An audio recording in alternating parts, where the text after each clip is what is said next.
A billionaire sits alone in a parked car, in the rain, at 9 o'clock at night, watching his own housekeeper walk of his building with 2 heavy bags she didn't bring in. 3 weeks he's been counting, Tuesday, Thursday, Monday, same bags, same time.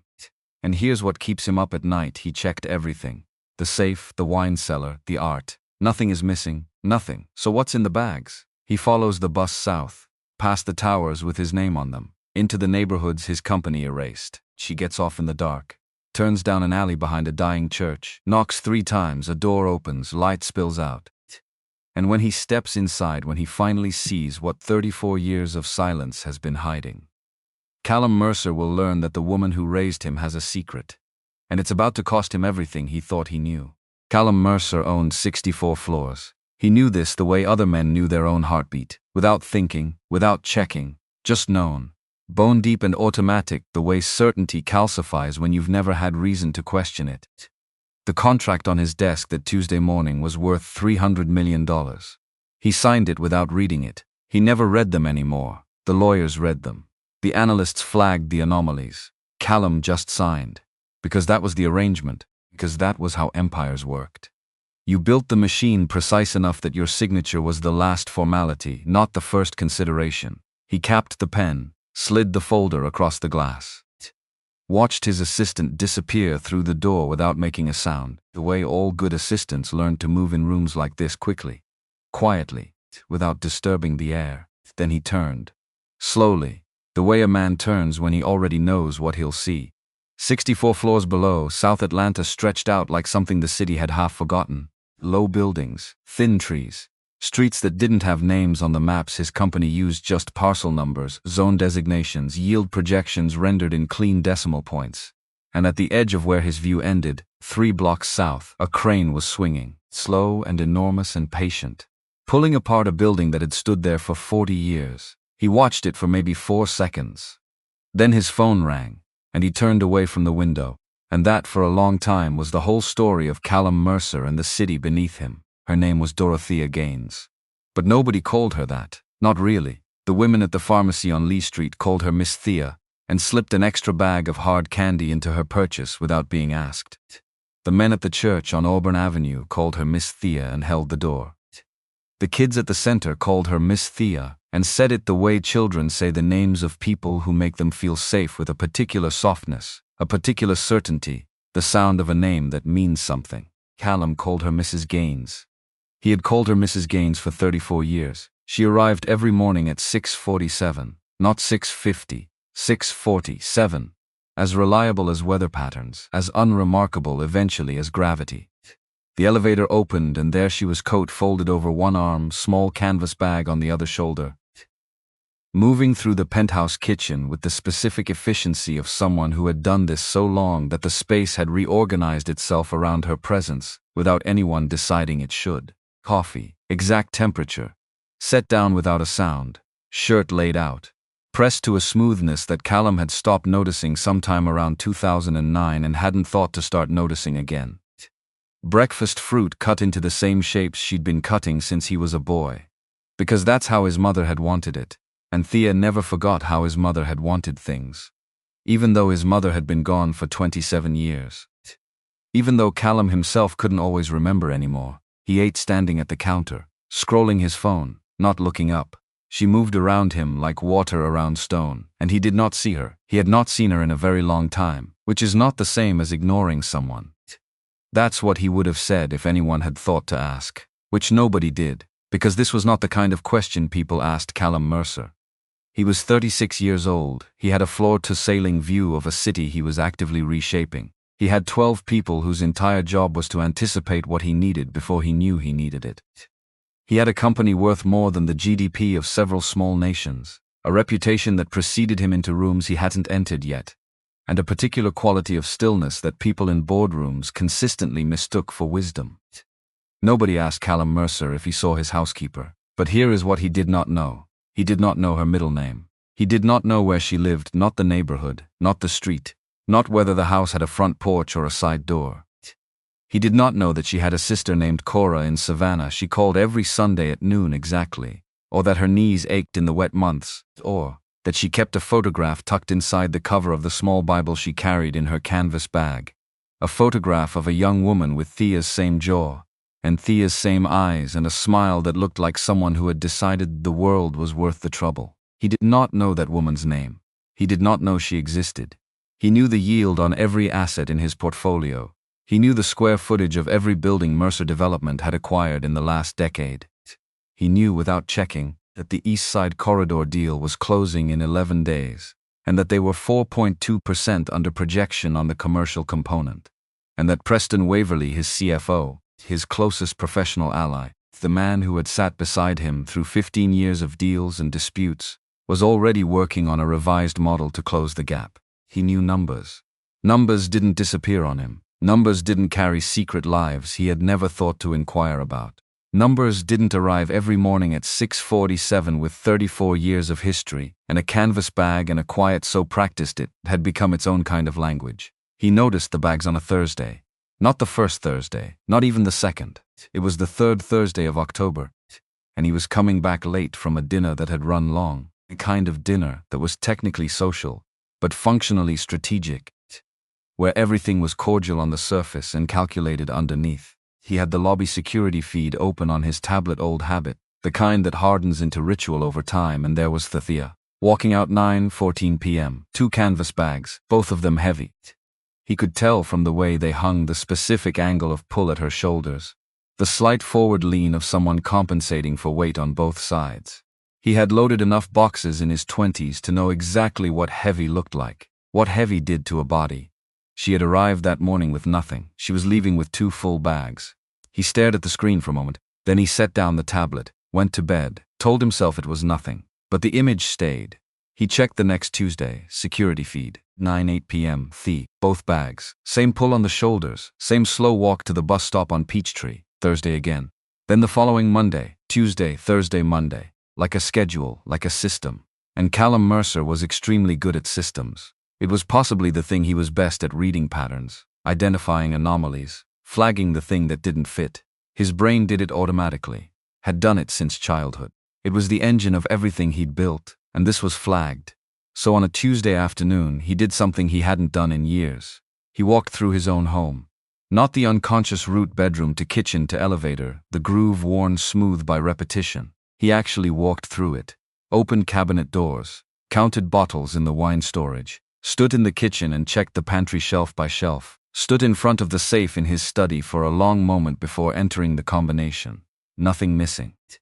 He checked the art inventory, the filing system, the small collection of valuables his assistant had once catalogued at his request and which he had not thought about since. Nothing, not one thing, which should have been the end of it, which should have meant you were wrong. There's nothing here. Move on. Except that the bags kept appearing. Bags that weren't there in the morning. Bags that were there at night. Bags that were heavy with something she had acquired somewhere between 6:47 a.m. and 9:14 p.m. And Callum Mercer did not like things that didn't have explanations. He did not ask her. He told himself he was gathering information, that it was premature to raise a concern without evidence, that he was being methodical, not evasive. But the reason he wouldn't examine until much later, in a hospital corridor, with the particular clarity that exhaustion and grief sometimes produce, was simpler and less flattering than that. It did not occur to him that asking was available to him. She was Mrs. Gaines. She made his coffee. She pressed his shirts. She had been moving through his life for 34 years with the quiet reliability of good infrastructure. You didn't ask infrastructure where it was going. You didn't wonder about its interior life. You just relied on it. That thought, when it finally surfaced months later, would make him feel sick in a way that no business failure ever had. Not guilt exactly. Something worse. The specific shame of realizing that your blindness was not an accident but an architecture you had built and maintained without knowing it. But that was later. For now, he watched. He checked feeds. He counted Thursdays. He waited. The Thursday it rained, he followed her. He told his driver to take the night off. No explanation. Drivers who worked for Callum Mercer had learned not to require explanations. He got into the gray car himself, the unremarkable one, the sedan that didn't announce anything, and he drove to the street behind his building and found a parking spot with a clear sight line to the rear entrance, and he killed the headlights and he sat there. The rain hit the windshield in long diagonal lines. Heavy but not violent. The kind of rain that settles in for the evening. He felt briefly, completely ridiculous. He was 36 years old. He was worth more than some countries. He was sitting in a parked car in the rain at 9 o'clock at night, waiting to follow his housekeeper. And he had no good explanation for any part of this except that the bags had bothered him for 3 weeks, and he had run out of other options. He stayed anyway. She came out at 9:07, coat pulled tight against the rain, both bags draped from her shoulders, their weight visible in how she carried herself slightly forward. Neck tipped, the small adjustments a body makes when it's accustomed to load. No umbrella. This was the detail that caught at him obscurely. She was walking through a steady rain with no umbrella, at 9 at night, carrying 2 heavy bags, and she was not hurrying. She was walking at the same pace she always walked, as if the rain was simply a condition of the evening, like the dark or the cold, not something worth fighting. The 15 southbound came at 9:14. Callum pulled out 2 car lengths behind. They went south, past the part of Atlanta that got photographed for magazines. Past the restaurants with white tablecloths and the new mixed-use buildings with amenity decks and the doorman who wore earpieces. Past the boundary that Callum crossed in cars and projections and yield models but rarely in person, into the part of the city that Mercer Development knew by parcel number. Zone 7, redevelopment priority.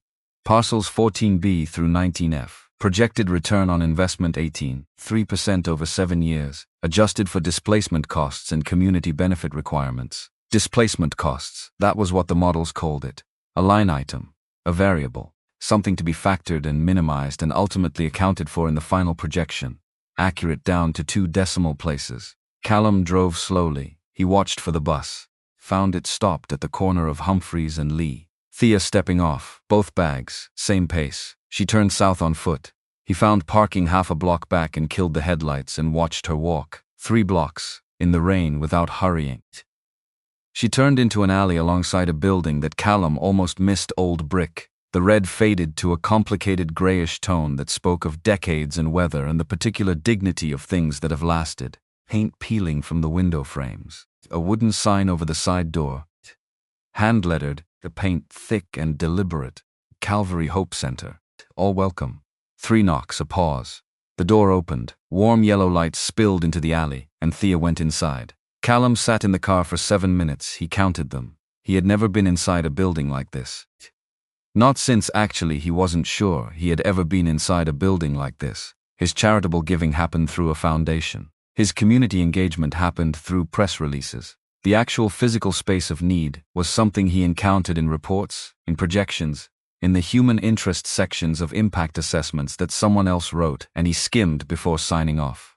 7 minutes. Then he got out of the car. The door at the bottom of the alley steps was unlocked. He pushed it open, stepped inside. Stopped on the last step, just inside the doorframe, just far enough in to be out of the rain, and he stopped. Completely stopped. Because it was a kitchen. Not a criminal operation, not a storage arrangement, not anything his brain had been quietly, methodically constructing over 3 weeks of security footage and inventory checks.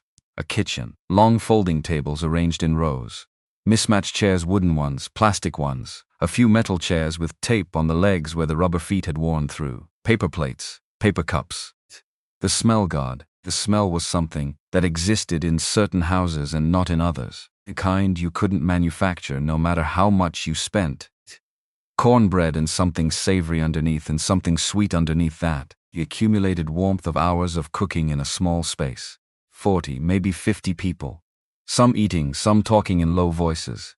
A man in a yellow rain slicker reading a paperback, one finger moving across the page. 2 women sharing a plate, shoulders bumping together, laughing about something private. An older gentleman in the far corner, moving with great care between his chair and the serving table, his cane hooked over his forearm, and at the far end, behind the long stainless steel counter, Thea, hair down. He had never seen her hair down. 34 years and he had never once seen it. Always pulled back.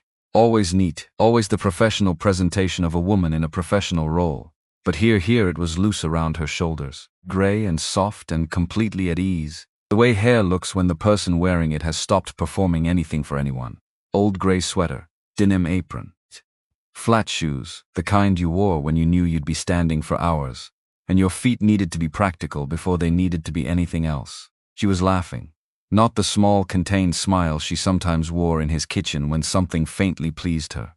Really laughing. The full-face kind that reached her eyes and closed them briefly. The kind of laugh that wasn't performed for anyone because she didn't know anyone was watching. A young man at the counter, late 20s, broad through the shoulders, military jacket with the patches still on, was grinning at her over the counter. "You made the cornbread tonight, Miss Thea." "Fresh batch, Q." Already reaching for the basket. Already wrapping a piece in a square of foil. "Extra one for you, you say that every time." "I mean it every time." He took the cornbread, found a seat, and Thea was already turning. Already calling the next person by name. "Mr. Aldridge, how's the knee this week? Don't stand on it. Sit down, I'll bring it over, and the next baby. Did you bring your sister tonight?" There's plenty, there's always plenty," moving through the room the way someone moves through a space they have loved for a long time. Not like a volunteer. Not like someone performing an act of charity. Like someone who belonged here more completely than she belonged anywhere else Callum had ever seen her. He stood against the wall in the shadow of the stairwell, and he could not breathe correctly, because he had been conducting an inventory. For 3 weeks he had been running a careful, methodical inventory of every object in his possession that could possibly be removed, and the calculation had always come out the same: nothing missing, nothing taken, nothing wrong. But the calculation had been wrong from the beginning, because the bags weren't being filled from his apartment, they were being filled from her.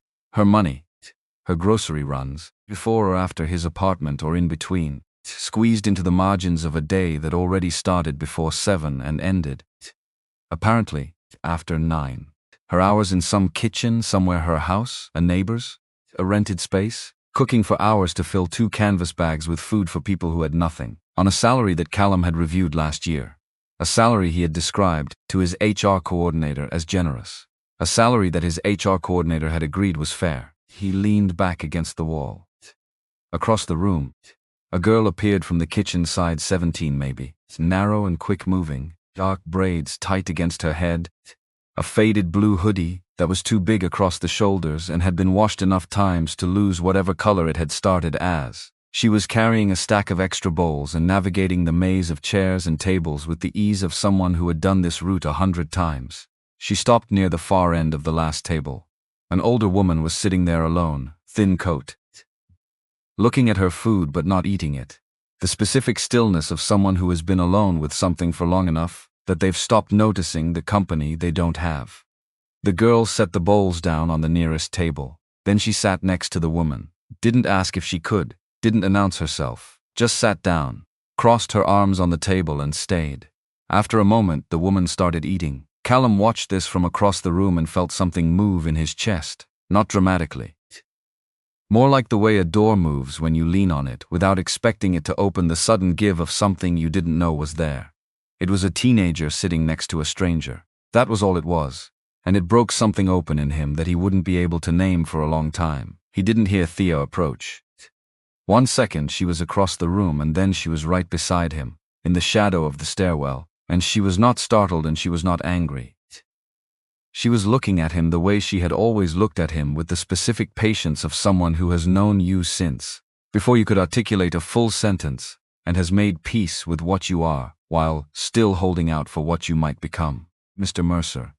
Not a question, not an accusation, just his name, stated, as if she had been expecting him to appear here eventually and the only variable had been the timing. Mrs. Gaines. His voice came out lower than he expected.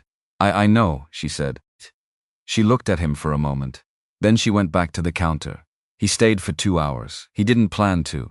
He had planned to stay for 10 minutes and confirm what he was seeing and leave and think about it somewhere quieter. But something about the room, the smell of it, the sounds of it, the specific low-key bustle of people who were there because they needed to be, and were being treated as if they were there because they belonged, held him against the wall. He watched Quincy move between tables. Watched the girl in the blue hoodie, Simone. He would learn her name later, clear plates and refill cups with the competent ease of someone who had found her place in a room and inhabited it fully. He watched Thea. She knew every person there. Not approximately, actually. She knew the man with the cane's specific knee problem, and she knew the names of the 2 women sharing a plate, and she knew that a quiet young man in the back corner had missed 2 weeks. and she made her way to him before the evening was over and sat down across from him and didn't ask what had happened, just said, "Glad you came back tonight." And he nodded once, small and grateful, and something released in his shoulders. Callum watched all of this and understood slowly. The way understanding comes when it requires you to revise something you've believed for a long time. Those bags had nothing to do with him. They had never had anything to do with him. When the room began to empty, Thea came to stand beside him. "I'll drive you home," he said. She looked at him, that same measuring look. "You don't have to. I know I don't have to." A pause. Then she untied her apron, folded it, set it on the counter, said something brief to Quincy, touched the arm of the man with the cane as she passed. She walked up the stairs. He followed. The ride was quiet, not uncomfortable. Something was different about this silence compared to the silence of 34 years of shared mornings. Those silences were functional. They had the texture of task she was working. He was preparing for work. The silence was just the ambient sound of two people occupying the same space for different reasons. This silence was something else.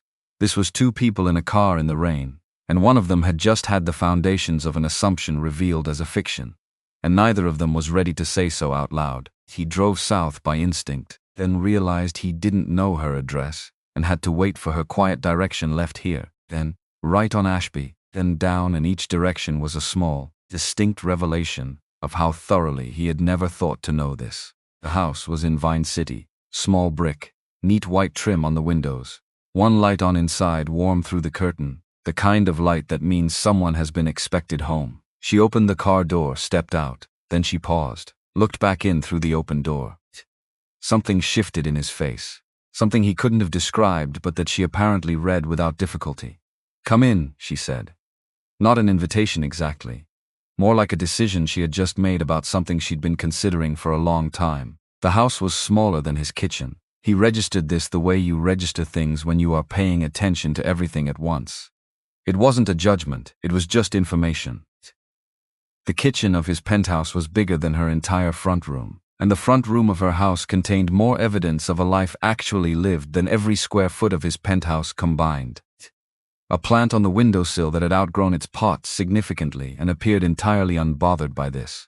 A stack of library books on the side table. A receipt tucked in as a bookmark, the receipt from the pharmacy on Lee Street. He could read the store name from where he stood. A framed photograph on the mantel, Thea younger, in desert camouflage, squinting into a sun that was clearly bright and serious, standing with a group of men and women who were squinting in the same way.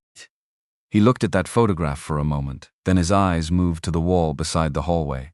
Display case, velvet-backed, the kind used for formal awards, hung slightly crooked as if someone had adjusted it once, decided close enough and moved on with more important things. He walked toward it slowly. Read it. Stash and Dorothea A. Gaines, Bronze Star with Valor. Awarded for extraordinary courage and selfless actions above and beyond the call of duty in saving the lives of 19 fellow soldiers under sustained enemy fire during ground assault operations. Operation Desert Storm, February 1991. United States Army. He read it again, then once more. 19 lives, under fire. The woman who pressed his shirts. The woman who cut his fruit into the shapes his mother had preferred and had never stopped, not in 27 years, not once. The woman who had been moving through his home since before he had formed the capacity for long-term memory. Had saved 19 people, in a war. While wounded, he would read that part in the file later. The part about the shrapnel and the 4 hours in the shoulder that she hadn't reported until the situation was stabilized. But even now, standing in her front room with the rain outside, and the lamp on, and the plant in the too small pot on the windowsill, even without the specific details, the weight of the medal on the wall was enough. He turned around. Thea was standing in the kitchen doorway, watching him. "You didn't know," she said, quiet, not accusing, just naming a fact that needed to be named. "No," he said, "I didn't." She looked at him for a moment. Then she went into the kitchen. He heard the kettle. He stood in front of the medal for a long time. He thought about the mornings, hundreds of them, thousands, the coffee at exact temperature, the shirt on the hanger, 34 years of 6:47 a.m., and he had not once. She made tea, set a cup in front of him without asking. He sat at her kitchen table, small, round, 2 chairs that didn't quite match, and wrapped his hands around the mug and tried to find himself in the room. He was failing at it. "How long have you been going there?" he asked. To the center? She sat across from him, hands around her own cup. 17 years this September. 17 years every week. With your own money, he said. She didn't answer, which was its own answer. He looked at his tea. I reviewed all the household staff compensation last year. I gave everyone a cost of living adjustment. 4%, she said. I remember, I thought it was. He stopped. Fair? She said it without unkindness, just accuracy. He didn't answer, because the word fair, in this kitchen, at this table, with the medal on the wall in the next room and the empty bags folded by the door, had just become a word he needed to think about differently. Is it? He finally asked. Does it cover what you need? Thea looked at him across the table. In the lamplight of her kitchen he could see things he had somehow not registered in the specific brightness of his penthouse lines around her eyes that spoke of decades of expressions and decisions and weather. A scar at the edge of her left brow. The particular way she held her mug with both hands, like someone who was accustomed to warmth being something worth conserving. It's a fair wage, she said carefully. It's always been a fair wage, which was not the same as yes, and he knew it. He pushed back from the table. Stewed, I should go. She didn't argue. He was at the door when she said, behind him, quietly, you should go home and sleep, Mr. Mercer. Not sit in your car in front of my house. He stopped, hand on the doorframe. He did not turn around. You saw me earlier. I see most things, she said. I always have. He sat in the car anyway. He sat there until the light in her front window went dark. Until the house settled into quiet and the rain slowed to something softer, and the street was just amber street lamps and the distant sound of the city being the city. Ongoing and indifferent and alive. He sat until 2 a.m. His mind would not stop doing what it always did, cataloging, processing, building a picture from available data. Except the usual objects of that habit were not available tonight. Tonight the data was different. The data was personal in a way he had no practiced framework for. 34 years, he had known Thea longer than he had known anyone alive. She had been there the night his mother died. He had a specific physical memory, age 9. The hallway outside his parents' bedroom, the sound of voices he didn't want to understand, the smell of hospital antiseptic that had somehow followed the paramedics into the house, and in that memory, there was a hand, large and warm and certain around his small hand, holding on without squeezing, just there. That hand had been Thea's. He had cried 2 days after the funeral, alone in the kitchen, or so he'd thought, and she had come in and sat down across from him and not said a single word, just stayed, for an hour. Until he'd fallen asleep at the table and woken up with a blanket over his shoulders that hadn't been there before. He had been 11 years old. Struggling with long division at the kitchen table on a night, his father was traveling again, and the house felt too large and too quiet. And she had sat down next to him and said, I don't understand this either, but let's figure it out together. And she'd made hot chocolate and stayed until midnight, and he'd gotten every problem right. He had been 17 the morning he left for college. Standing in the hallway with his duffel bag, trying to look like someone who had everything handled, and she had hugged him, the kind of hug that acknowledges you are not as fine as you are pretending to be, and whispered against the top of his head, make me proud, Callum. He had built an empire. He had put his name on buildings you could see from airplanes. He had made the kind of money that changed what was possible. He had become, by every measure he had ever used to measure such things, exactly the success she had asked him to be. And he had never called to tell her, not once, not a single call, in 19 years to say, I did it, I made you proud. Are you proud? He had never asked, had never thought to ask, had filed the memory of those words in the category of things that motivated you and moved on. He opened his phone, opened notes, typed slowly, with the particular deliberateness of someone forming a thought they haven't formed before. Who is Dorothea Gaines? He stared at the words. The first honest question he had asked in 34 years. Maybe the first honest question he had ever asked about her. He put the phone away, looked at her dark window, the amber light of the street outside, the plant silhouette just visible through the curtain, oversized and unconcerned, and he thought about the medal, 19 lives, under fire, with a wound she hadn't reported. He thought about the girl in the blue hoodie, sitting down next to the woman who wasn't eating. No announcement, no performance. Just presence offered quietly, to someone who needed it. He thought about the way Thea had moved through that room. Like someone who had found, in that basement kitchen on a rainy Thursday night, something that his 64 floors and his $300 million contracts and his cost of living adjustments had never given her. a place where she was not invisible. He thought, I made her invisible, not intentionally, not maliciously, with the particular carelessness of someone who has never had to think about the cost of being unseen because no one has ever made them pay it. He sat with that for a long time. The rain stopped somewhere around 1:30. The street went quieter. His back ached from the car seat. His coffee from 3 hours ago was cold in the cup holder. He didn't move. She was there at 6:47. Of course she was. He had not slept. He was standing in the kitchen when the elevator opened. Yesterday's shirt, eyes that felt like they'd been stored improperly. He was holding his own coffee mug, had made the coffee himself, badly, because the machine had settings he'd never learned, and he was standing at the counter when she came in. She stopped for a fraction of a second when she saw him standing there. Then she continued, set down her bag, moved toward the coffee maker. Mrs. Gaines, she turned, something in his voice. He could feel it himself, some quality that wasn't there in 34 years of Mrs. Gaines. Good morning, and Mrs. Gaines, I'll need the car at 7. Something that had no practiced tone for this. She looked at him and waited. Are you all right? He asked. The question sat between them. Such a small question. 4 words. The most basic inquiry one person can make of another. And it was the first time, the actual first time he had ever directed it at her. Thea looked at him for a long moment. The look had history in it. More history than he could read yet. But he could feel the weight of it. I'm fine, Mr. Mercer, she said gently. The way you say something to someone you are not yet sure can handle the real answer. He nodded. Took the coffee she had already begun making better than his. Obviously.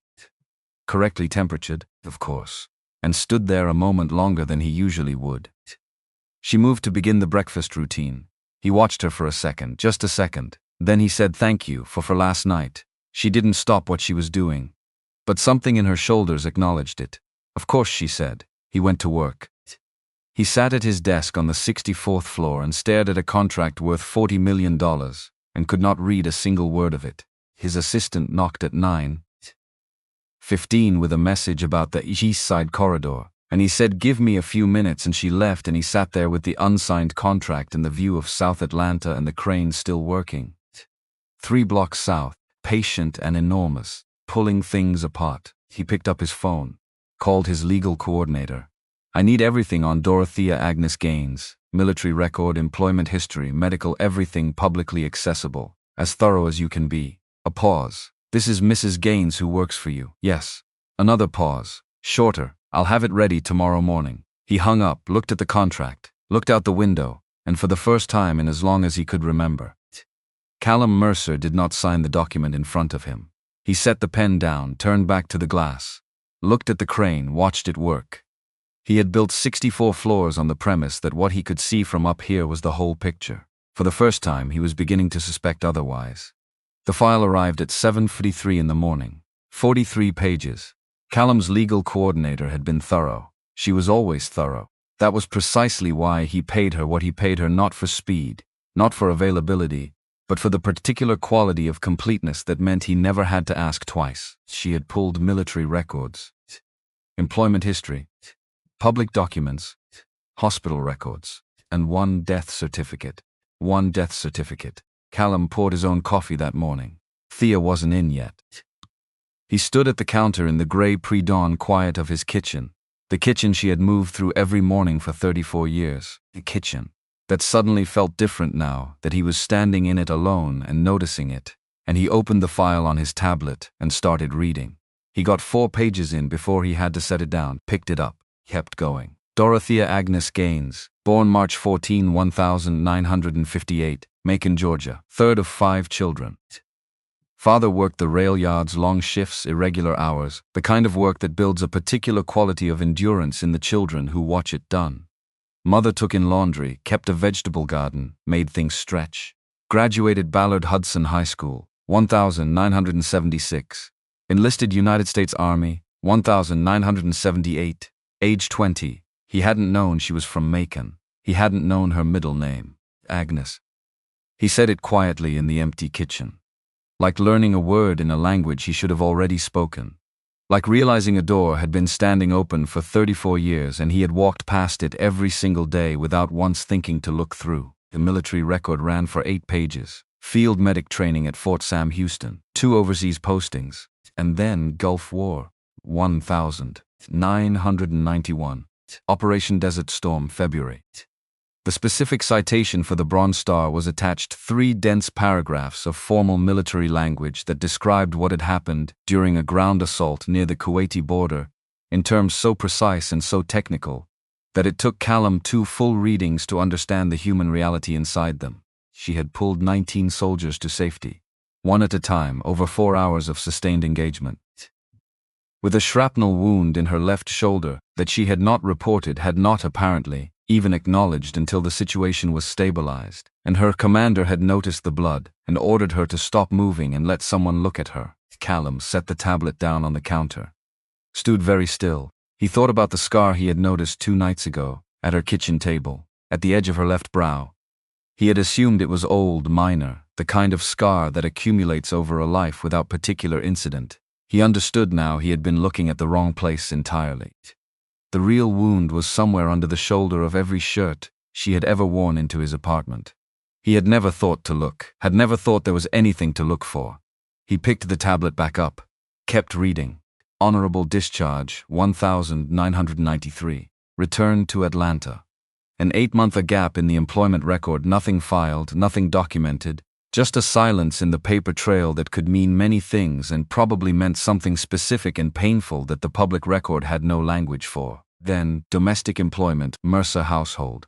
October 1993, to present. October 1993. Callum had been 3 years old. He had exactly one memory from that age, a kitchen, different kitchen, his childhood home, not this penthouse, sunlight on linoleum floors. Someone lifting him onto a counter so he could see into a mixing bowl, see the batter, see the spoon, see the whole process of something being made from nothing. The person lifting him was tall. The arms were certain. The voice said something he couldn't remember anymore, but the feeling of it remained the feeling of being held up by someone who knew exactly what they were doing. He was almost certain, standing in his kitchen at 7:52 in the morning with 43 pages of a woman's life on the counter beside him, that the arms had been Thea's. He kept reading. One child listed, Angela Ruth Gaines, born August 1979. The record went quiet after that. Ordinary years. The kind of years that don't generate documentation because nothing in them requires official acknowledgement. A child growing, a mother working, a life being lived in the space between the things that get written down. Until 2007. Angela Ruth Gaines, deceased, March 19, 2007. Grady Memorial Hospital, Atlanta, Georgia. Cause of death, acute renal failure secondary to uncontrolled type 2 diabetes. Age at death, 27. Callum set the tablet down, did not pick it up. Stood at the counter and looked at the surface of his coffee, and did the math he had not wanted to do, because the math was going to require him to look at something he had been responsible for, without ever knowing he was responsible for it. Angela had been born in 1979. Thea had enrolled in the basic household insurance package that Callum's company offered in 2003. He had signed off on that package, the specific package, the standard domestic staff coverage in a batch of HR approvals, at a time when he was 23 and newly running the company, and moving fast and not reading the fine print of anything that didn't directly involve revenue. He pulled up the insurance file from his company records, found it in 30 seconds, basic coverage, annual deductible, $3,200, specialist visits, 40% copay after deductible, prescription coverage, tiered, limited formulary, certain medications not covered at standard rates. He stared at the page. Angela had died of complications from diabetes she could not afford to treat properly. Thea's daughter, on Thea's insurance. The insurance Callum had signed off on 23 years ago, because someone had placed it in front of him and called it standard, and he had been moving fast and not reading anything that didn't involve revenue. He put both hands flat on the counter, breathed. And then, because Callum Mercer's brain was a machine that kept running regardless of what the rest of him was doing, he did one more calculation. Thea had begun going to the center in September 2009, 2 years after Angela died, not running towards something she had lost. Finding Angela again, her specific Angela, the one who had spent her short life feeding people at a soup kitchen on Ponce de Leon, the one who had told her mother once that it was the only place she felt entirely like herself. finding her in the faces of people who needed what Angela had needed, feeding them with her own money. On a salary that Callum had described as fair, on a salary that had not covered Angela's insulin, he stood at the counter for a long time. The coffee went cold. He didn't notice. He cancelled his morning meetings without explanation. His assistant sent 3 messages in 22 minutes. He read them, responded to none. He put on a jacket, got in the grey car, and drove south. He told himself he was just looking. He drove through South Atlanta in the flat October morning light, and it was entirely different from the night before, different from every version of this part of the city he had encountered in development reports and satellite imagery, and the clean abstraction of zoning maps. This was October daylight, the kind that shows everything honestly. Women on front steps with coffee cups. A man working carefully under the hood of a car that was going to require patience. Children on bikes cutting through an empty lot where a building used to be. You could still see the ghost of the foundation, the outline pressed into the earth. Callum drove slowly. He was not calculating anything. He turned onto Humphreys Street. He had been on this street once before, in a car with his site director 18 months ago. And at that time, he had been looking at the building, the specific structure, the condition of the facade, the potential of the parcel. The building had been the object. Everything surrounding it had been context. The building was gone now. The lot stood empty behind chain-link fencing. A few things had been left against the fence by people who hadn't been able to carry everything when 60 days ran out. A large potted plant, its leaves browning, too heavy to move. A child's bicycle, the tire flat. A small wooden shelf unit, weathered, with a ceramic figure of a bird still sitting on the top shelf as if someone had forgotten it was there. Callum parked, got out, stood on the sidewalk and looked at the fence. He did not know yet about Roscoe Tillman. He did not know about the east-facing window, or the 40 years, or Miriam's tomatoes that never got quite enough sun but came back every April anyway. He would learn all of that Thursday night, in the basement, in a conversation that would be one of the most important of his life. For now, he just stood on Humphreys Street in the October light, and looked at a potted plant dying against a chain-link fence, and felt, arriving slowly and without drama, the specific gravity of what he had signed his name to without reading. Thursday came. He arrived at the center at 6:55, earlier than Thea. The stairs down to the basement were familiar now, the particular sound of his footsteps on concrete, the shift in temperature as you went below street level, the way the smell of the place reached you before you saw it. Simone was already there, setting up tables with the practiced efficiency of someone who had been doing this since before it was her choice, and had kept doing it after it became one. She looked up when he came down, did not look surprised. More like she had been told and was still forming her own opinion. "Miss Thea said you might come back," she said. "She mentioned it. She said if you came on your own it meant something different than if she'd asked you to come." He considered this. Which is better? Simone looked at him with the directness of someone 17 years old who has not yet learned that directness makes adults uncomfortable. "Coming on your own." He took off his coat, hung it on the hook by the stairs, rolled up his sleeves. He said. Thea came down at 7:22, both bags, coat over one arm. She stopped on the second-to-last step when she saw him, saw where he was standing, what he was doing. He was attempting to slice bread with the focused inaccuracy of someone for whom a bread knife is genuinely unfamiliar territory. Simone, nearby, was watching his technique with an expression of restrained professional concern. Thea set her bags down, did not say anything for a moment. "Then you're going to take your finger off." "I'm fine. You're not holding the loaf steady. I am holding it. With your palm flat, you need to curl your fingers under. Like this." She demonstrated in the air without crossing to him. The motion of someone who has done this 10,000 times and can describe it from across the room. He curled his fingers, cut a cleaner slice. Did not remark on the fact that in 34 years, she had never corrected him on anything had moved around him, accommodated him, adjusted to him, and that this small, practical correction felt like something shifting between them. She put on her apron and began unpacking the bags. He kept slicing bread. People started arriving at 7:30. The crowd on a Thursday was specific, some of the same faces from the previous week, some new ones, some who came every time, and some who came when things were particularly hard and stayed away when they were managing. Thea knew the difference. She tracked it without appearing to track it, the way a good teacher knows which students are absent and which students are present but somewhere else entirely.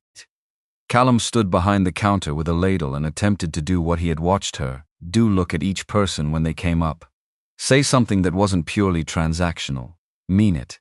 He was not good at this, the vocabulary that came naturally to him, the efficient, purposeful language of a man who ran 30 meetings a week and needed every interaction to produce a result, was precisely wrong here. He kept starting sentences and stopping them, kept reaching for the professional register and finding it empty, kept having to back up and try again. But he tried. An older man in his 60s with a veteran's pin on his jacket lapel. A young mother with a toddler balanced on her hip, and the particular exhaustion of someone running on determination alone. A teenager who came through the line 3 times, each time looking sideways to see if anyone would say anything. And Thea caught his eye on the 3rd pass and said quietly, "There's plenty. Take what you need." And he did. And then Roscoe Tillman came through the door. Callum didn't know who he was yet. He saw a man in his 70s. Moving with the deliberate care of someone whose body required negotiation, one hand on the cane, the other arm slightly out for balance. Each step considered. Plaid shirt buttoned to the collar, despite the fact that it was warm in the basement. The specific dignity of someone who has decided that circumstance will not be permitted to dictate presentation. He came through the line without looking up, took his bowl, said thank you in a voice that was low and full and had once clearly carried across a classroom without effort. Went to the corner table, sat down.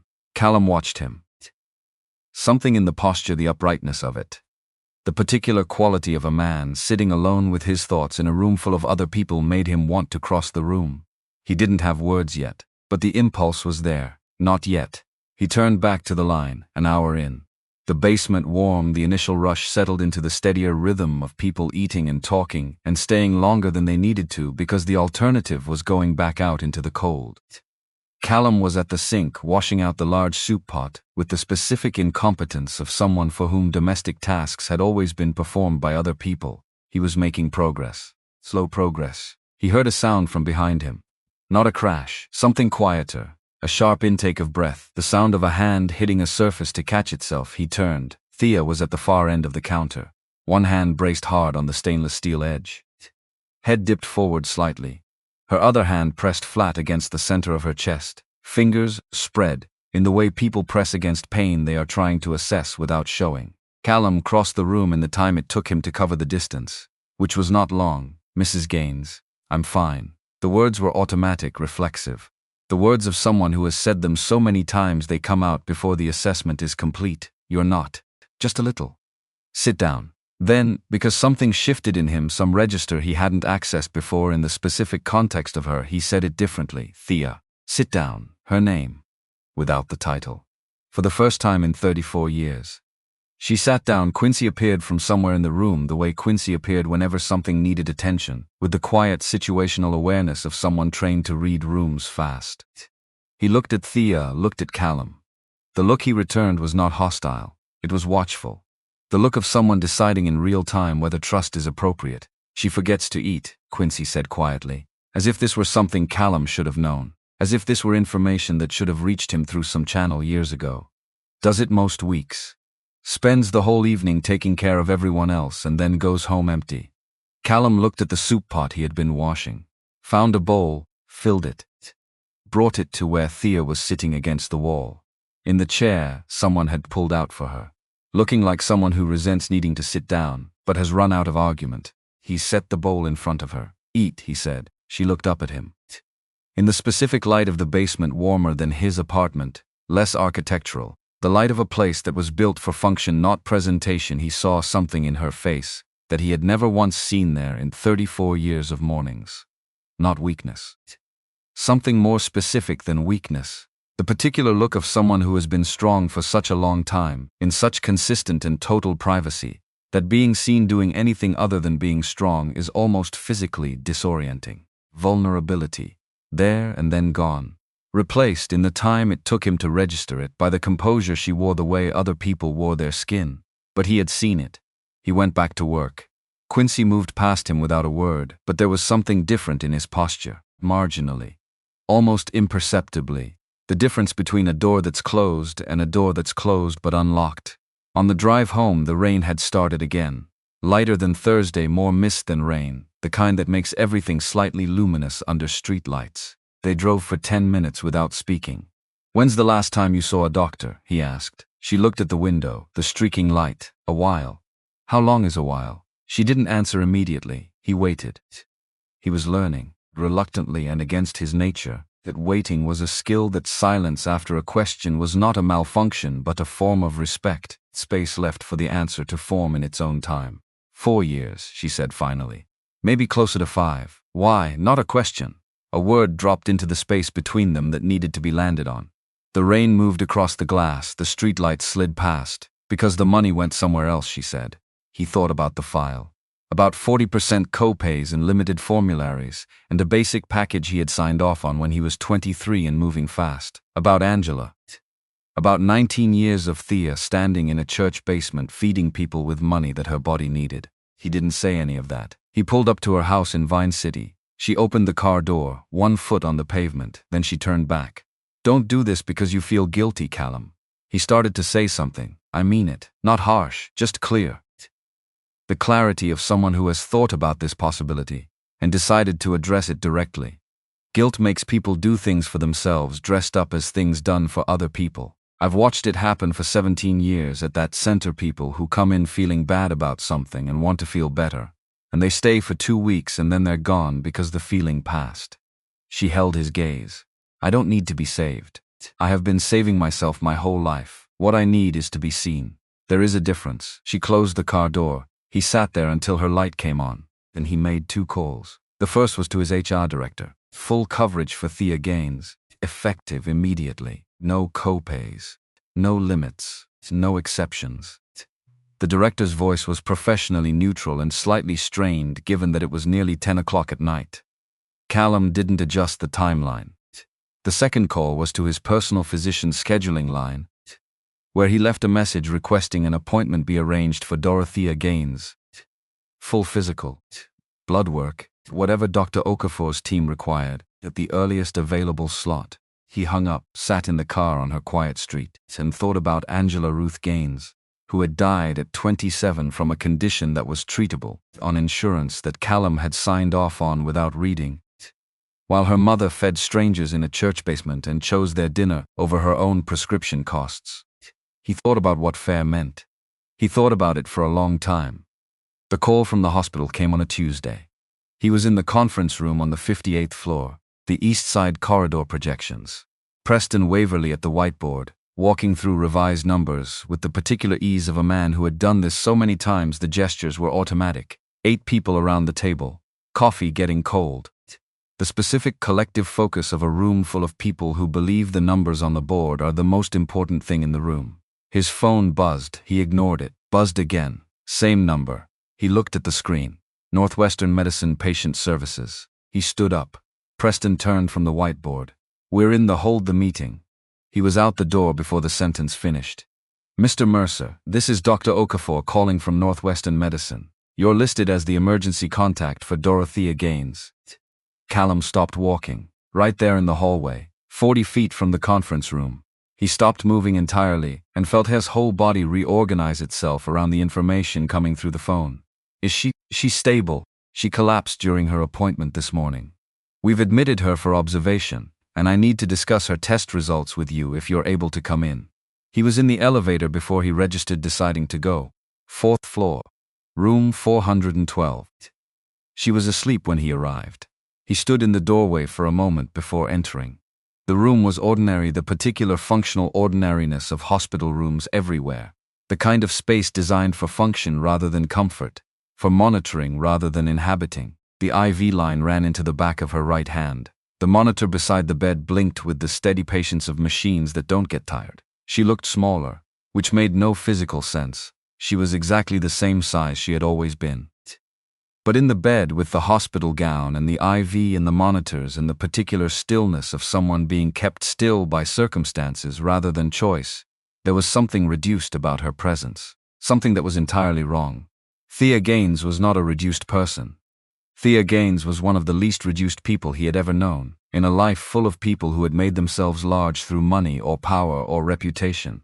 She was reduced by the systems that had failed her. He sat in the chair beside the bed, put his elbows on his knees, put his head in his hands, and sat there, in the quiet of the room, while the monitor blinked, and the afternoon moved past the window and the sounds of the hospital corridor drifted under the door. Dr. Okafor came in 20 minutes after he arrived. Young. Precise. The particular quality of warmth that belongs to doctors who have learned to deliver difficult information without anesthetic, because they found that honesty serves better in the long run. She pulled the chair from the corner to face his and sat down. Mrs. Gaines has advanced type 2 diabetes, she said. Her A1C is significantly elevated well into the range that indicates long-term uncontrolled blood sugar. Her kidneys are showing early-stage damage consistent with diabetic nephropathy. Her blood pressure when she came in this morning was 186/112, which is a hypertensive crisis, meaning it required immediate intervention. A pause. She's also severely anemic. All of these conditions are manageable. They're treatable, but they have been unmanaged for years. Callum looked at his hands. Her previous insurance coverage, Dr. Okafor continued, with the careful neutrality of a professional addressing a difficult subject, would not have adequately covered the care she needs. A proper management plan, the medications, the specialist appointments, the regular monitoring. The dietary support would have cost her somewhere between $400 and $600 per month, out of pocket under her previous plan. He looked up. She was making a choice, Dr. Okafor said. Gently, not as judgment, as fact. Every month, between her own care and something else. I know what the something else was, Callum said. The doctor was quiet for a moment. She's a remarkable woman. Yes, he said. She is. Dr. Okafor stood. She'll need to stay several days while we stabilize her and begin the medication protocol. After that, she'll need consistent follow-up, regular monitoring, and she needs to stop. She paused, chose her words. She needs to stop deprioritizing herself. Her body has been compensating for a very long time. It doesn't have much more room to compensate. She moved toward the door. Stop, Mr. Mercer. Whatever she's been spending her money on instead of her health, she needs a different arrangement. I'll handle it, he said. Dr. Okafor left, and Callum sat in the chair beside Thea's bed and let the room be quiet around him. Let the monitor blink. Let the afternoon continue without any input from him. And then, not dramatically, not all at once, but with the specific quality of a structural failure that engineers describe as a gradual release of accumulated stress, he put his face in his hands and cried. Not for long. Not with sound. The particular silent weeping of someone who has not cried in so long that the mechanism for it has become unfamiliar, who has to find it again, in the body, like looking for something in a room you haven't entered in years. The last time had been when his mother died. He had been 9 years old. 27 years was a long time to hold something closed. She woke in the late afternoon. The light through the window had gone amber and long. She opened her eyes slowly, the way people do when they're coming up from a sleep that was not entirely voluntary, carefully, taking stock before committing to full consciousness. She turned her head and found him. She was not surprised. She was something else, something harder to name, like she had expected to be alone and had made her peace with it, and was now revising that expectation, and the revision was not unwelcome but required adjustment. Callum, she said. Not Mr. Mercer, Callum, I'm here, he said. She looked at the IV line, at the monitor back at him. You didn't have to stay, I know. A silence. The monitor blinked. Outside the window, the amber light shifted slightly. Then he said, your middle name is Agnes. She went still. You were born in Macon. Third of 5. Your father worked the rail yards. You enlisted in 1978 when you were 20 years old. Gulf War, 1991. You pulled 19 soldiers to safety over 4 hours with shrapnel in your shoulder that you didn't report until it was over. He kept his voice level. His hands on the arms of the chair were not level. You had a daughter named Angela Ruth. She was born in August of 1979. She died on March 19, 2007, at Grady Memorial. Renal failure secondary to diabetes she couldn't afford to treat properly. He stopped. She was 27 years old. Thea had turned to look at the window. The amber light, the clouds moving slowly. You started going to the center in September 2009, he continued. 2 years after you lost her, and for 17 years. You have been spending your own money out of a wage I called fair, without asking what fair actually cost you, feeding people in a church basement who needed what Angela had needed. He stopped again. People my company displaced. People my decisions pushed out of their homes and into that basement. The room was very quiet. Why didn't you tell me, he asked, about Angela? The silence lasted long enough that he thought she might not answer. Then, what would you have done about it? Her voice was looking at the window, not at him. I would have made a donation. Still quiet, still factual. The voice of someone who has thought this through many times and arrived at the same place every time. Named a fund after her. Sent flowers to a funeral you'd have attended for 20 minutes. Put a plaque somewhere with her name on it and felt better about the thing you didn't do. She turned from the window and looked at him. I didn't want that, Callum. I needed what I did to be mine. I needed to find her my way. Not through your money and not through your guilt. He sat with that. Angela used to say, Thea said quieter now. The voice going to a different place, that the soup kitchen where she volunteered was the only place she felt completely herself. Not performing anything, not managing anything. Just there, doing the next right thing. She looked at her hands, at the IV line, at the white of the hospital blanket. After she was gone, I didn't know what to do with the grief. It was everywhere. It was in everything. So I started cooking. And I found her there in the faces of people who needed exactly what she had given. In the simple discipline of doing the next right thing when everything else is broken. She looked at him. I wasn't hiding it from you, she said. I was protecting it. That's different. I know, he said. I'm starting to know the difference. A pause. Why didn't you tell me the insurance wasn't enough? He asked. She looked at him for a long, straight moment. Because you didn't ask. 3 words. Said, without cruelty, without theatrics. With the particular plainness of a truth that has been true for so long it has stopped needing decoration. No, he said. I didn't. He sat with that. Let it be what it was. The insurance is upgraded, he said finally. Full coverage, effective as of last week, and I want to arrange whatever follow-up care Dr. Okafor recommends, all of it. Thea was quiet for a moment. Don't do this from guilt, Callum. I'm not. He looked at her. I'm doing it because it should have been done 34 years ago. And because I need you to be well, not for me. For the work, he paused, for the work you've been doing that I've only just started to understand. She studied him. The way she had studied him his whole life. The specific look of someone who has watched a person grow from a child and retains, always, the full record of every version of them. All right, she said, quietly. He nodded. They stayed like that, him in the chair, her in the bed, the monitor between them blinking steadily while the amber light went pink and then gray, and the hospital corridor settled into its evening rhythm. He was there when the second thing happened, not that night, several nights later. He had been visiting every evening, staying until visiting hours ended, driving home in the dark and going to his study instead of to bed and continuing to read through the displacement files he had pulled. 1 family per night.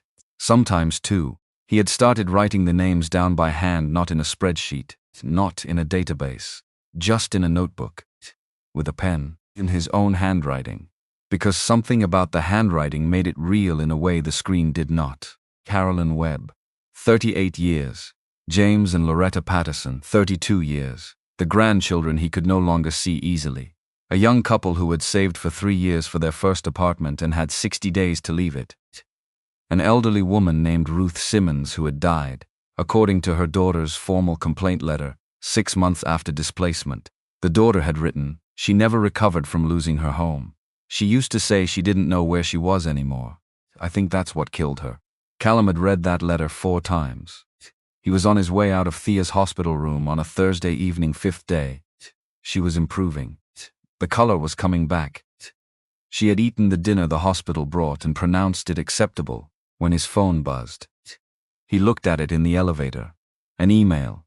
Forwarded by Claudette Marsh, his longest-serving board member, the woman who had been with the company since his grandfather's time, and had a habit of forwarding things without commentary that she thought he needed to see.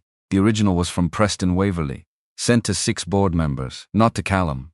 I think we need to have a serious conversation about Callum's current capacity to lead effectively. His behavior over the past 3 weeks has been erratic, cancelled meetings without explanation, unexplained absences during critical deal periods, what appears to be emotional decision-making around personnel matters. The East Side Corridor deal is at a pivotal stage and cannot absorb the uncertainty his current behavior is creating.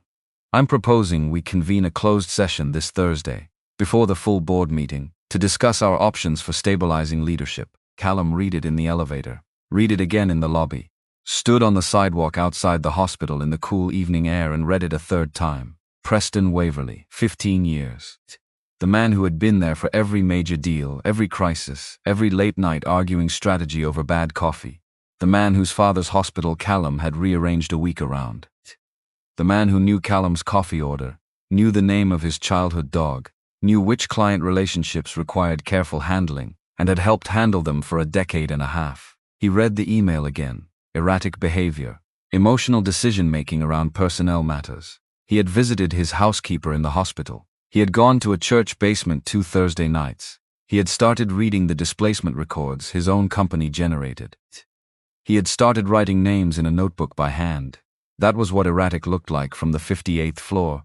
He stood on the sidewalk for a long time.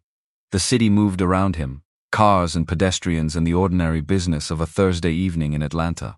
Above him, somewhere, the hospital room where Thea was eating dinner and getting stronger. Below him, the files, 1900 families. He put his phone in his pocket, walked to the gray car, got in, and did not call Preston. Instead, he opened his calendar, found the full board meeting already scheduled for the following Thursday, and added one line to the agenda notes: South Side Corridor, new direction proposal. Come prepared. He drove home, went to his study, opened the notebook, wrote one more name. Then he sat at his desk with the notebook open in front of him, and the city visible through the window not 64 floors up. He was at street level in his study tonight, the window looking out at the side street rather than the skyline, and he thought about what Thea had said. Stop trying to fix me. Start fixing what you've actually broken. He thought about Preston's email. He thought about the difference between erratic and awake. He thought about a man in a plaid shirt who came to a church basement every Thursday because it was the only warm place left. And then he opened the full displacement files, all of them, all 47 buildings, all 1900 families, and started, for the first time, reading them not as a data set but as a record, name by name, story by story. He read until 4 in the morning. He did not feel tired. He felt for the first time in a very long time like he was doing exactly what he should be doing, even though nothing about it was comfortable, even though Thursday was coming and he had no idea yet how it would go. Even though he was sitting in a study at 4 in the morning, with a handwritten notebook and a cold cup of coffee, and the weight of 1900 names settling into him like something that was going to stay, he kept reading. Thursday came the way important days always come, without announcement, without the particular weight you expect them to carry. Just Thursday. Gray sky, coffee going cold on the desk. The notebook still open from 4 in the morning, the last name written in handwriting that had gotten slightly less steady. As the hours passed, Callum showered, put on the gray suit, not the one he wore when he needed to project authority. The one he wore when something actually mattered and he didn't want the suit to do the work for him. He stood in front of the mirror for a moment, thought about Thea in room 412, thought about 1900 families. Thought about Preston's email and the 6 board members who had received it and the closed session Preston had proposed for before the full meeting. Thought about a plaid shirt and a cane and 40 years of sunrises from an east-facing window. He picked up his briefcase, did not put anything in it. The gesture of a habit he was finished with. He went downstairs. The boardroom was on the 58th floor. 8 people seated when he arrived. Preston, near the head of the table, not Callum's chair, but close enough that the geography made a statement before anyone opened their mouth. The others arranged around them in the particular configuration of people who have been having a conversation that paused when the door opened. Callum sat at the head of the table, did not open his briefcase, did not ask his assistant to pull any slides, did not reach for the leather portfolio that contained the East Side Corridor projections his team had spent 3 weeks refining. He set something else on the table, a stack of physical folders, 47 of them. Printed himself at 4 in the morning on the laser printer in his study, collated and ordered by acquisition date, because some things needed to be paper. Some things needed weight and texture, and the specific physicality of something you had to physically move out of the way to ignore. He let the silence sit, then he opened the first folder. 73 years old. Taught 5th grade at MLK Junior Elementary for 31 years. He lived on Humphrey Street for 40 years. He buried his wife from that apartment. He watched 40 years of sunrises from an east-facing window and knew exactly which way the light came through without having to look. He set the folder down, opened the next. Carolyn Webb, 68, retired, 38 years in the same Bankhead unit. Her displacement appeal was denied in 11 days. I was in Miami when that denial went through. I don't remember signing it, which means I either signed it as part of a batch without reading it, or someone signed it under my authorization. Either way, my name is on it. The room was not making a sound. He kept going. 1,900 families, in 10 years. We called it urban revitalization. We called it mixed-use development. We called it progress, and we called it community benefit, and we put those words in press releases and grant applications and city council presentations. He closed the folder, looked up, met each face around the table in turn. Every number in our acquisition reports is accurate. The projections held. The margins performed exactly as modeled. Preston is right about that. He looked at Preston directly. We just never ran the numbers on what it cost the people we moved. Preston leaned forward. Callum, what you're describing is standard industry practice. I know it's standard practice. His voice stayed level, completely level. That's not a defense. That's a description of how far the standard has drifted from what development is supposed to do. Silence. I'm proposing a new model, Callum said, for the East Side Corridor and for every project going forward. He placed the last document on the table. 40% affordable units, 30% workforce housing, 30% market rate, all construction contracts to local firms, property management hired from within the community, profit-sharing structures tied to long-term residency, and every family we've displaced in the last 5 years gets first right of return, not as tenants, as partial owners. Preston sat back, arms folded, the posture of a man who had made his decision before entering the room. You're looking at a 40% margin reduction. The Hartwell Group will pull their investment. We're talking about walking away from $90 million. I know. Then what exactly is the plan? We find investors who want to build something that lasts more than one property cycle. Callum looked at him. Just looked. Steadily and without performance. I've spent 10 years building things that look impressive from outside and hollow out the communities underneath them. I'm done with that. The question is not whether we can afford to change. The question is whether we can afford to keep going the way we have. Preston said nothing. Claudette Marsh spoke. She was 71, white-haired. The longest-serving board member, the one who had been there since Callum's grandfather's time, and had watched 3 generations of Mercers make decisions in this room. She had forwarded Preston's email to Callum without comment, which had been its own kind of statement. Your grandfather built the first Mercer property on Auburn Avenue in 1967, she said. He knew every tenant by name. Used to say the building only worked if the neighborhood worked. She looked at the stack of folders. We've been moving away from that for a long time. A pause. I'll support the new direction. One by one, 4 more. 2 gathered their things without speaking. Stood left. Preston was last. He stood, picked up his leather portfolio. Looked at Callum for a long moment, something complicated moving behind his eyes. Something that was not quite anger and not quite grief, but contained elements of both. Then he walked out, did not look back. The door closed. Callum sat in the boardroom alone. He was not celebrating. He was not relieved, exactly. He was sitting with the specific weight of a thing that had just happened, and the larger weight of everything that was still to come. Claudette touched his arm lightly as she passed on her way out. She didn't say anything. She didn't need to. That Thursday night, 7 o'clock, Callum came down the basement stairs to find Quincy already setting up tables, Simone at the sink. The smell of the place, cornbread and warmth, and the accumulated comfort of a space that has been used consistently for good purposes hit him differently now. Not as a discovery, as a destination. He put on the apron, picked up the ladle. Roscoe came in at 7:40, plaid shirt, cane. That upright, deliberate walk that said, circumstances will not dictate presentation. He came through the line. Callum filled his bowl. Their eyes met briefly. Roscoe said thank you in that full, low voice and moved on to the corner table. Callum finished serving the line, handed the ladle to Quincy, walked across the room, Mr. Tillman. Roscoe looked up, took his time doing it. May I sit down? The old man studied him, the unhurried study of someone who had spent 31 years reading children's faces and knew the difference between someone going through emotion and someone actually present. Free country, he said. Callum sat. I know who you are, Roscoe said. Not hostile. Just clearing the ground. You bought my building on Humphrey Street. Spring of last year. Yes, 40 years I lived there. I know you don't know yet. Still patient. Still factual. 40 years is not a number. It's Miriam planting tomatoes on the east windowsill every April, even though we never got quite enough sun, but she did it anyway. Every April, for 31 years. It's the sound the third stair made, that specific creak that I'd hear when my son came home late and thought he was being quiet. A pause. It's knowing which way the light comes through in the morning. Knowing it so well you stop looking. You just feel it. Callum sat with that. The buyout was $16,000, Roscoe said. I know, it lasted 5 months, I know. I sleep at the shelter on Auburn Avenue when there's space. When there isn't, I come here. He looked at Callum then, the full weight of it. Not performed. Just real. You signed that paper without knowing my name. I've had a long time to sit with that. What I keep coming back to, it wasn't personal. That's almost the hardest part. I wasn't a person to you. Yes, Callum said.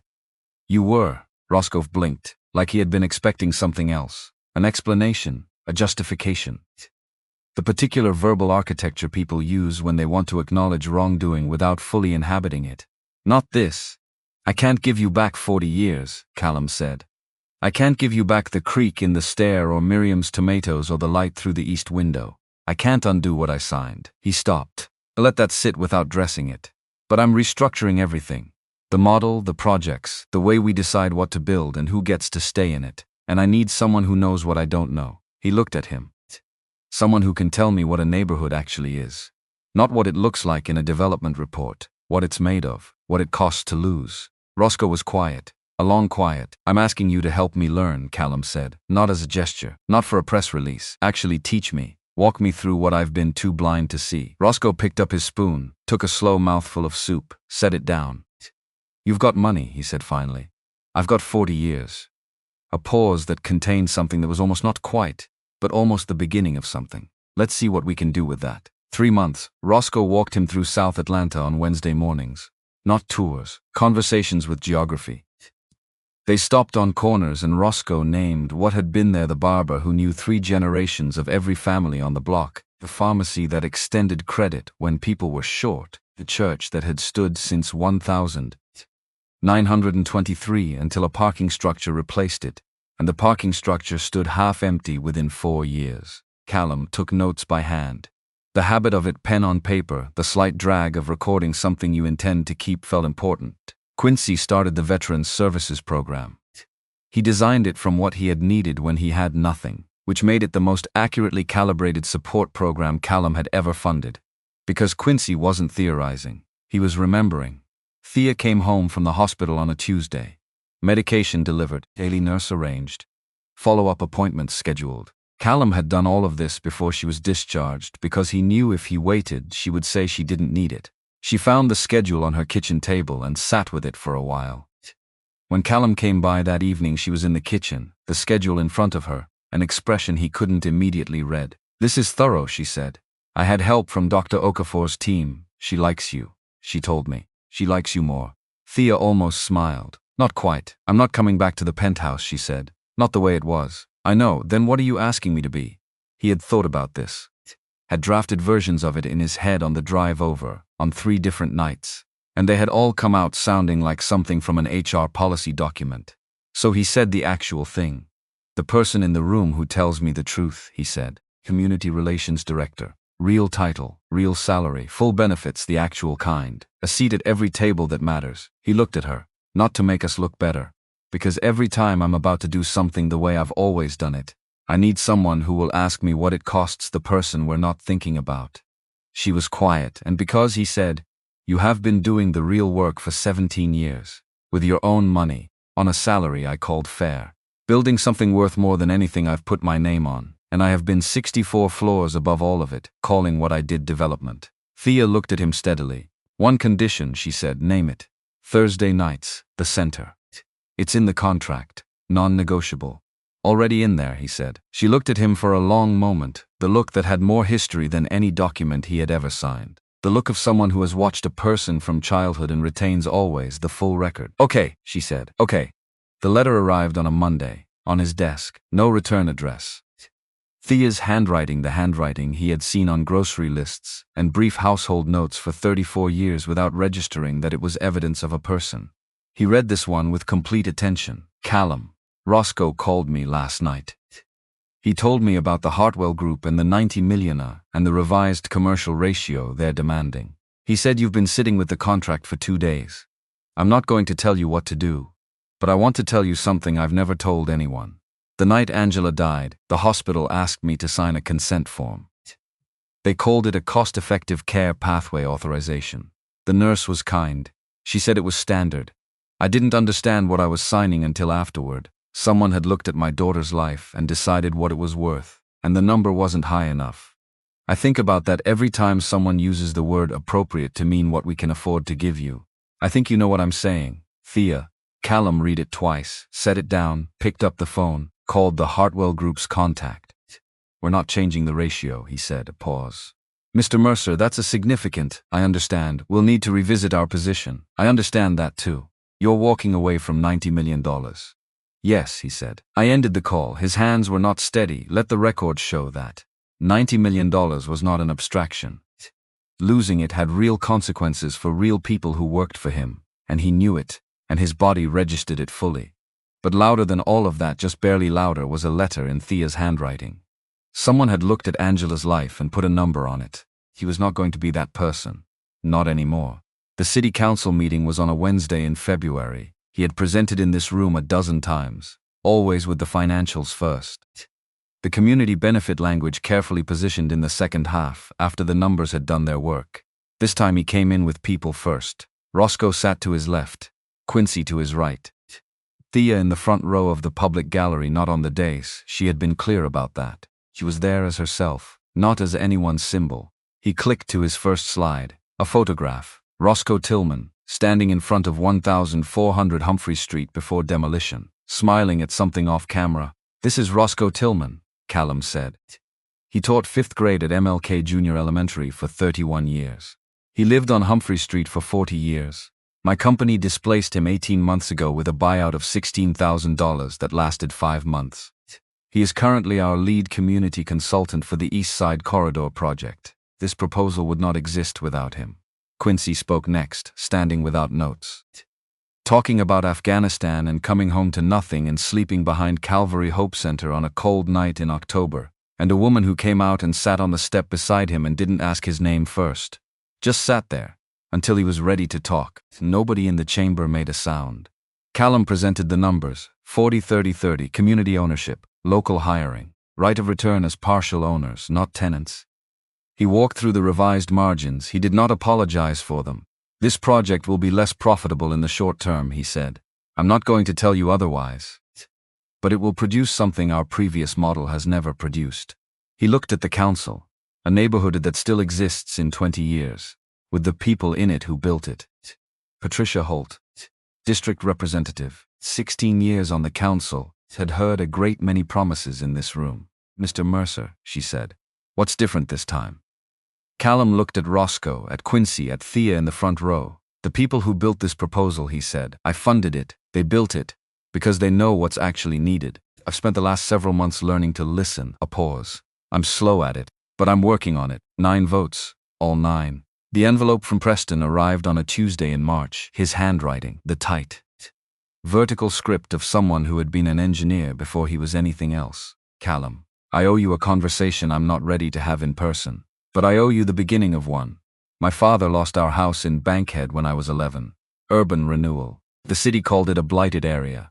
What it was, the neighborhood where I grew up. Where my grandmother lived 3 streets over. Where I knew which yards had dogs and which ones had the best shade in summer. I spent 30 years making sure I would never be on the losing side of one of those deals again. I told myself I was being smart, being strategic. What I was actually being was afraid. I looked at what you're building with the East Side Corridor and I recognized something. Not the project, the intention behind it. It looked like the neighborhood I lost. I'm not asking to come back. I understand if that door is closed. But I needed you to know why I did what I did. And I needed to tell you that what you're building, I think it's right. Even though I made it harder, Preston. Callum read it 3 times. He didn't call that day, or the next. He wrote back eventually, by hand, short. He said he understood. He said some things made sense in context even when they looked wrong from outside. He said he didn't know yet what was possible between them professionally, but that he was glad to know why. He meant every word of it. He sent the letter. Then he did something he had never done in 36 years of running a company. He cleared his Thursday afternoon, entirely. No meetings, no calls, no exceptions. And he drove to the center at 4 o'clock and helped Thea set up for the evening. Southside Commons opened on a Saturday in September. No ribbon, no champagne. No speeches from officials who had not been involved in building it. A block party. Tables stretching the length of the main street, the street named after one very long community meeting and no small amount of debate, Miriam Tillman Way. After Roscoe's wife, who had planted tomatoes in insufficient light for 31 straight Aprils because she had decided the attempt was worth making regardless of the yield. Music from a setup Quincy's cousin had arranged, Liv. A woman with a voice like warm weather singing songs that people knew without being told to. Children running between the new buildings, not cautiously, running the way children run in spaces they have decided belong to them. Callum stood at the edge of it. He was good at edges. Had spent his whole life at the perimeter of rooms, observing, calculating, maintaining the distance that he had always called objectivity, and was only now understanding had been something else entirely. Roscoe was sitting on the bench outside his apartment, 3rd floor, east-facing window, exactly where he had asked. The morning light would come through the way he remembered. Callum had verified it himself, standing in the empty unit with a compass app on his phone, feeling faintly absurd and entirely certain it was necessary. He was reading a paperback, the particular stillness of a man who has come back to something he was afraid he'd lost. He looked up when Callum walked over. "Bench is good," he said. "I'm glad. Window works. I hoped it would." Roscoe looked out at the street, at the tables, the music, the families. At children whose names he already knew because he had been walking this neighborhood for 2 months as community consultant and had made a point of learning. "You know what I've figured out," he said. "I don't miss the building. I thought I would. But what I missed wasn't wood and brick."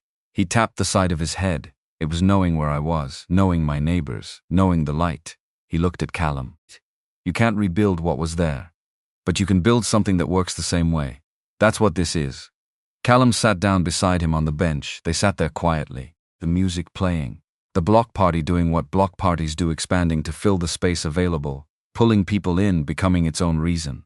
Simone appeared, different hoodie, same shade of blue but newer, the color still intact. She had been running the after-school tutoring program in the community center 3 doors down, which had been her idea, which she had proposed to Thea, who had brought it to Callum, who had said yes before she finished the sentence. She stopped in front of him. "You're the one who built this?" "We built it," he said. She looked at him with the directness of 17. "Miss Thea told me you followed her one night. Thought she was stealing from you." "I did. What was she actually taking?" He thought about it. Not the quick answer, the real one. "Nothing," he said. "She was giving everything she had, and I read it as theft because I had never seen someone give that way, without expecting anything back, without the transaction." He paused. "I didn't have a category for it, so I put it in the wrong one." Simone nodded slowly. "My mom was like that, gave everything. Got sick and didn't tell us for a year because she didn't want us to worry. She's landed the way true things land. Simply, without decoration." "I'm sorry," he said. "Miss Thea says the people we lose live on in what we do next." She looked at the community center. "My mom would have loved this place." She walked back toward the building, easy and purposeful, completely at home. Callum watched her go, then he stood, found Thea. She was near the food tables, not behind them. Beside them, talking with a woman he didn't recognize, both of them laughing about something private, and apparently very funny. Her hair was down, gray and loose around her shoulders. She looked rested in a way she had not looked in all the mornings he had watched without watching her. She saw him and came over. They stood side by side and looked at Miriam Tillman Way. "I've been thinking about something," he said. "Tell me. That night I followed you. I sat in my car outside your house until 2 in the morning. I had run every inventory check I could think of. Nothing missing, nothing wrong. And I still thought you were taking something." He watched a small boy navigate purposefully between 2 adults who stepped aside without breaking their conversation. "What I couldn't account for was the possibility that those bags were yours, that you had bought everything in them." "Why couldn't you account for it?" "Because I had never seen anyone do that, give without it coming back to them in any form." He turned to look at her.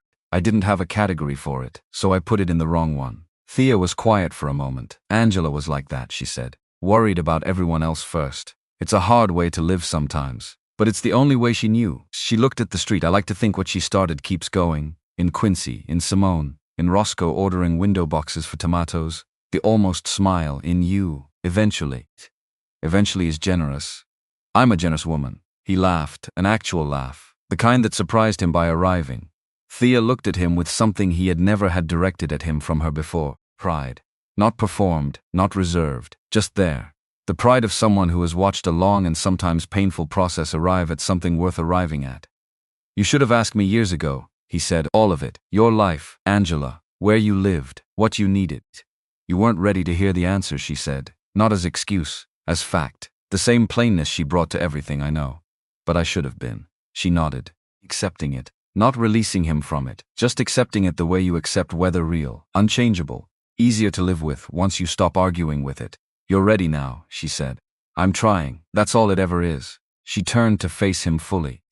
You want to know the real difference between the man you were and the man you're becoming. He waited. The man you were knew how to own things. Buildings, companies, numbers. She looked at the street, at Roscoe on his bench, at Simone's light on in the community center, at the families eating and talking and laughing in the particular way of people who have come home. The man you're becoming is learning how to belong to something. That's different from owning it. You can't buy belonging. You have to show up for it. Regularly. Without guarantee. He stood with that. The light was going gold. September in Atlanta goes gold in the late afternoon in a specific way, long and amber and slightly melancholy. The kind of light that makes ordinary things look briefly like what they actually are. He looked at the buildings, no name carved in the facade. He had done that deliberately. No Mercer development anywhere on the stone. Just the buildings, and the people in them, and the street named for a woman who planted tomatoes every April regardless of the outcome. Thea, he said. Thank you, for staying. All those years after Angela, after me. He stopped. You stayed and you loved a family that didn't know enough to ask how you were doing. And when I finally opened my eyes, you didn't walk away. You helped me see what I'd been missing. She was quiet for a moment. I didn't stay for you, she said. Before he could react, I stayed because your mother asked me to, the night before she died. She took my hand and she said, Dorothea, he's going to need someone steady, and I said I would be. She looked at him. That was my promise. Not to you, to her, and I keep my promises. He didn't trust himself to speak for a moment. She would have liked this, he said finally. Thea smiled, soft and certain. She would have loved it. They stood together as the light went pink, and then the particular purple-gray of a September evening in the south, when the air is still warm and the dark is coming and you're not sorry about it, because the day has been worth being in. And Callum thought, I spent 36 years building things you could see from 64 floors up. This is the first thing I've built that you can only see from inside. From street level, from a bench facing east. From a community center where a 17-year-old is tutoring kids who live in the apartments above. From here, he had spent his whole life looking for the right elevation. Turned out the view he'd been missing was the one from the ground, where people live, where names matter, where the light comes through the window the same way every morning and you know it so well you stop looking and you just feel it. And that knowing without looking, that certainty without checking, that bone-deep and automatic feeling of being exactly where you belong, is what it means to be home.